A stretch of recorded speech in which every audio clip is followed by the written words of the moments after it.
नमस्कार। अगर आप भारत के एजुकेशन सेक्टर में एक बड़ी अपॉर्चुनिटी की तलाश में हैं, तो ये खबर आपके लिए ही है। आज हम केवीएस और एनवीएस की तरफ से 2025 के लिए जो एक बहुत बड़ा जॉइंट रिक्रूटमेंट ड्राइव अनाउंस हुआ है, उसकी हर डिटेल को समझेंगे। जी हाँ, आपने बिल्कुल सही सुना। हम बात कर रहे हैं देश के दो सबसे बड़े और प्रतिष्ठित सरकारी स्कूल नेटवर्क्स की, केंद्रीय विद्यालय संगठन यानी केवीएस और नवोदय विद्यालय समिति यानी एनवीएस।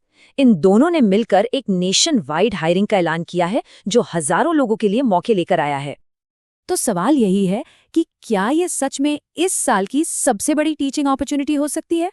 चलिए, अगले कुछ मिनटों में हम इस पूरे रिक्रूटमेंट ड्राइव को डिकोड करते हैं, ताकि ये पता चल सके कि ये आपके लिए सही मौका है या नहीं।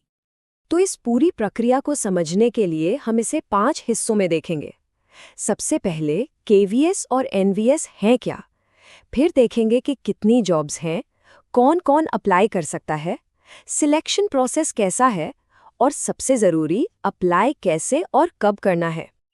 तो चलिए सबसे पहले ये समझते हैं कि आखिर ये दोनों संगठन हैं क्या। देखिए, नाम तो हम सबने सुने हैं, लेकिन केवीएस और एनवीएस के बीच एक बहुत बड़ा फर्क है, जो किसी के भी डिसीजन पर असर डाल सकता है। यहाँ जो सबसे बड़ा फर्क है वो समझना बहुत ज़रूरी है। देखिए, केवीएस आमतौर पर डे स्कूल्स होते हैं, मतलब सुबह आए शाम को घर, लेकिन एनवीएस ये पूरी तरह से रेजिडेंशियल हैं। इसका सीधा सा मतलब है कि अगर आप एनवीएस में टीचर बनते हैं तो आपको स्कूल कैंपस के अंदर ही रहना पड़ेगा, जिसके लिए आपको रेंट फ्री अकोमोडेशन भी मिलता है। तो ये सिर्फ एक नौकरी नहीं, बल्कि एक पूरी लाइफस्टाइल है। चलिए अब आते हैं सबसे एक्साइटिंग हिस्से पर, जिसका सबको इंतजार है। जॉब्स कितनी हैं? देखते हैं कि ये अपॉर्चुनिटी असल में कितनी बड़ी है। 14,967 यानी कि लगभग 15,000 वैकेंसीज। सोचिए ये नंबर कितना बड़ा है। ये हाल के सालों की सबसे बड़ी भर्तियों में से एक है, और ये देश भर के हजारों कैंडिडेट्स के लिए एक सुनहरा मौका है।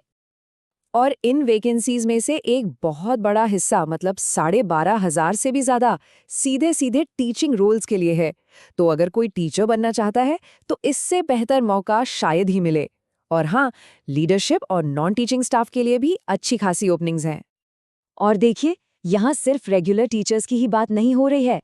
पीजीटी, टीजीटी, पीआरटी तो है ही, इनके अलावा स्पेशल एजुकेटर्स, लाइब्रेरियंस और एडमिनिस्ट्रेटिव स्टाफ के लिए भी मौके हैं। तो अगर एजुकेशन से जुड़ी कोई भी स्किल है, तो यहाँ एक अपॉर्चुनिटी हो सकती है। ओके, ओपनिंग्स तो बहुत हैं, लेकिन सबसे जरूरी सवाल, क्या आप एलिजिबल हैं? चलिए अब इसी पर बात करते हैं कि कौन इन पदों के लिए अप्लाई कर सकता है। सबसे पहले एज लिमिट देख लेते हैं, जो कि बहुत सीधी है। पीजीटी के लिए अपर एज लिमिट है 40 साल, टीजीटी के लिए 35 साल और पीआरटी के लिए 30 साल। इससे क्विक चेक हो जाएगा कि आप एलिजिबल हैं या नहीं। अब बात करते हैं एजुकेशनल क्वालिफिकेशंस की। यहाँ 3 चीजें बहुत जरूरी हैं। पहला, आपके पास सही डिग्री होनी चाहिए, जैसे पीजीटी के लिए मास्टर्स। दूसरा, बीएड की डिग्री ज्यादातर टीचिंग पोस्ट्स के लिए कंपलसरी है। और तीसरा, टीजीटी और पीआरटी पोस्ट्स के लिए सीटेट एग्जाम पास करना भी जरूरी है। और हाँ, एज रिलैक्सेशन पर जरूर ध्यान दें। SC/ST के लिए 5 साल, ओबीसी के लिए 3 साल। लेकिन यहाँ एक बहुत बड़ी बात है, खासकर महिला उम्मीदवारों के लिए। टीचिंग पोस्ट्स के लिए सभी कैटेगरीज की महिलाओं को अपर एज लिमिट में सीधे सीधे 10 साल की छूट मिल रही है। ये सच में गेम चेंजर हो सकता है। तो मान लीजिए आप एलिजिबल हैं, अब आगे क्या? सिलेक्शन का प्रोसेस क्या है? आपको कौन कौन से एग्जाम से गुजरना होगा? चलिए इसे भी समझ लेते हैं। पूरा सिलेक्शन प्रोसेस मोटे तौर पे 3 स्टेजेस में बटा हुआ है। सबसे पहले होगा टियर 1 एग्जाम, जो कि एक स्क्रीनिंग टेस्ट है। जो इसे क्लियर करेंगे वो देंगे टियर 2 मेन एग्जाम, जिसमें सब्जेक्ट नॉलेज पर फोकस होगा। और फिर आखिर में शॉर्टलिस्टेड कैंडिडेट्स के लिए होगा इंटरव्यू या स्किल टेस्ट। तो जब पहला पड़ाव है यानी टियर 1 एग्जाम, उसमें क्या क्या आएगा? देखिए, इसमें general reasoning, numeric ability, computer, GK और लैंग्वेज, इन सब के 20-20 सवाल होंगे। कुल मिलाकर 100 सवाल 300 नंबर के। अब एक बहुत जरूरी बात जिसे बिल्कुल नजरअंदाज नहीं करना है, दोनों ही एग्जाम्स टियर 1 और टियर 2 में नेगेटिव मार्किंग है। हर गलत जवाब पर आपके नंबर कटेंगे। टियर 1 में 1/3 और टियर 2 में 1/4। तो तुक्का मारने से पहले 2 बार सोचना होगा। तो आपकी फाइनल सिलेक्शन कैसे होगी? देखिए, टीचिंग पोस्ट्स के लिए 85% वेटेज आपके टियर 2 एग्जाम के मार्क्स का होगा और 15% इंटरव्यू का। वहीं कुछ नॉन टीचिंग पोस्ट जैसे जूनियर सेक्रेटेरिएट असिस्टेंट के लिए टियर 2 के मार्क्स ही मेरिट बनाएंगे, लेकिन आपको एक टाइपिंग टेस्ट जैसा स्किल टेस्ट भी पास करना होगा। चलिए अब आते हैं बिल्कुल आखिरी और सबसे प्रैक्टिकल हिस्से पर। अप्लाई कैसे करना है, डेट्स क्या हैं और फीस कितनी लगेगी। ये डेट्स अपने कैलेंडर में मार्क कर लीजिए। एप्लीकेशन विंडो खुलेगी 14 नवंबर 2025 को और बंद हो जाएगी 4 दिसंबर 2025 को, ठीक रात 11:50 पर। तो लास्ट मिनट का इंतजार बिल्कुल मत कीजिएगा। एप्लीकेशन प्रोसेस बहुत सिंपल है, सब कुछ ऑनलाइन ही करना है।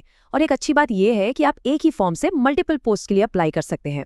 बस अपना एक वैलिड ईमेल आईडी और मोबाइल नंबर तैयार रखिएगा। अब बात फीस की। अलग अलग पोस्ट के लिए फीस अलग अलग है। जैसे पीजीटी, टीजीटी, पीआरटी के लिए टोटल फीस है 2000 रुपये।